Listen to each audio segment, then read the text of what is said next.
Le meilleur traitement du cancer, du sein en particulier, c'est bien la chirurgie. C'est-à-dire qu'on va enlever la tumeur, le cancer et du tissu sain, normal, qui est autour. Et cette marge de sécurité, il faut qu'elle soit d'au moins quelques millimètres, mais on comprend intuitivement que si on laisse plus de 5 millimètres, 10 millimètres autour de la tumeur, eh bien ça augmente les chances que tout le tissu tumoral ait été véritablement parfaitement bien enlevé.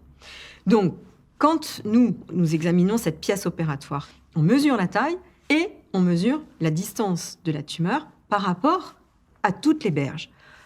Mais quelles sont les berges vraiment importantes ? C'est celles qui sont en supérieur, en inférieur, en externe, en interne, c'est-à-dire à droite, à gauche, en haut, en bas, par rapport au sein de la patiente. Et donc, c'est ces marges-là que nous examinons. Alors, on les regarde macroscopiquement, comme ça, à l'œil, en mesure, encore une fois, en palpant.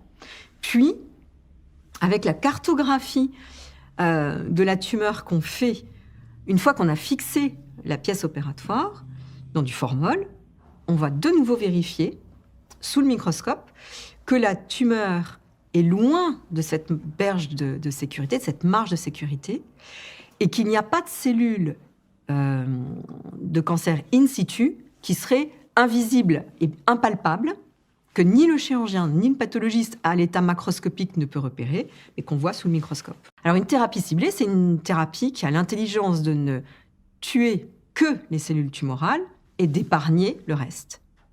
Donc, une thérapie ciblée la plus spectaculaire qu'on ait connue dans les 15 dernières années, c'est anti-HER2. Là, il y a trop de HER2 sur la cellule, les anticorps viennent, qui sont le médicament, l'anticorps anti-HER2 vient se fixer sur la cellule tumorale et la fait mourir. Autrefois, d'avoir une tumeur qui avait beaucoup d'HER2, trop d'HER2, c'était une tumeur grave. Les patientes rechutaient en 3 ans, 4 ans, 5 ans, et elles faisaient des métastases, et on n'avait aucun outil pour les traiter, aucun médicament pour les traiter. La découverte de l'existence d'HER2 et des thérapies anti-HER2 a complètement transformé le pronostic.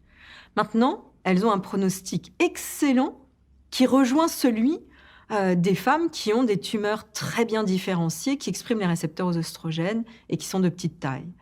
Elles se portent très bien, les patientes à qui on a proposé ce traitement anti-HER2 après la chirurgie.